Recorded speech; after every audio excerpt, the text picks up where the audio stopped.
kapisan. Sa ngayon po ay makakapanayam naman natin si Ginoong Jose Mesicula, ama po ng isa sa mga nasawi sa trahedyang yan.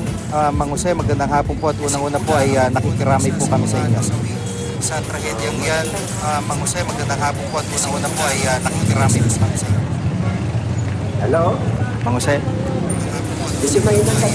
Mang Jose, magandang hapon po at unang-una po.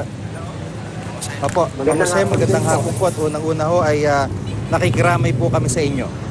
Salamat naman po. Opo, sa ngayon nga po ay meron na hubang na ipaabot na tulong itong Best Link sa inyong pamilya?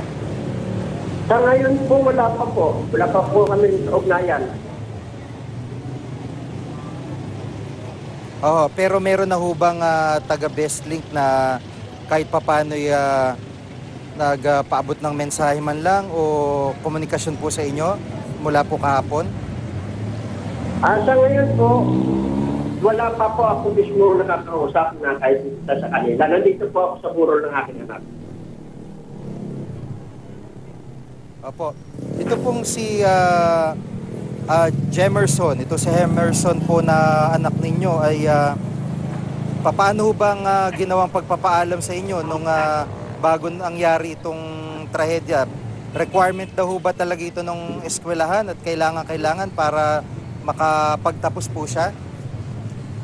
Ang pagkakaalam ko po ay siya siyang specialist ng school. Dahil sa may edad na rin po yung anak ko, hindi na po nagpapaalam sa akin yan.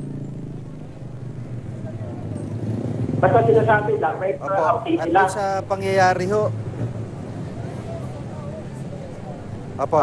At dun sa pangyayari po, Mang Jose, ay paano po ito nalaman ng pamilya at paano po natanggap na ho ba ng inyong pamilya itong trahedya nito? Tinatanggap na rin po namin. Ano pa magagawa namin? Yun ang inaasahan ko na lang sana matulungan kami dahil sa gastusin. Saka kung ano pa mga kailangan. Yun lang po pinananawagan ko. Sana Jose ho ba ay... Opo. Sana po bang inyong anak ay...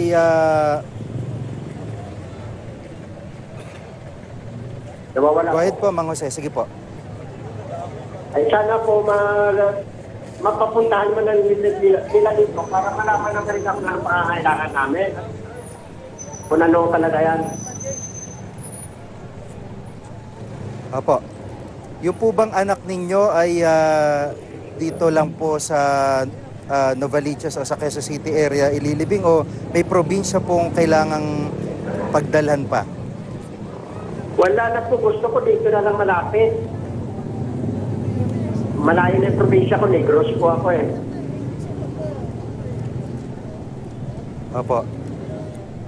At bilang Pangulo po, anong mensahe niyo po sa mga taga Best Link kaugnay po ng pangyayaring ito?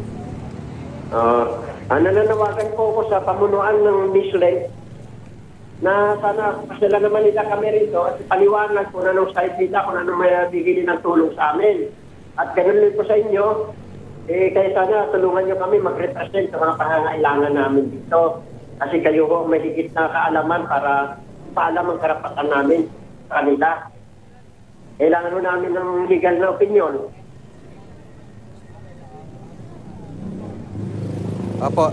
At ipapaabot po natin yung inyo pong mga hinaing. Maya-maya lang may makakapanayam mo tayo na taga Best Link. Marami pong salamat sa pagkakataon at muli po ay nakikiramay kami, Mang Jose. Salamat po.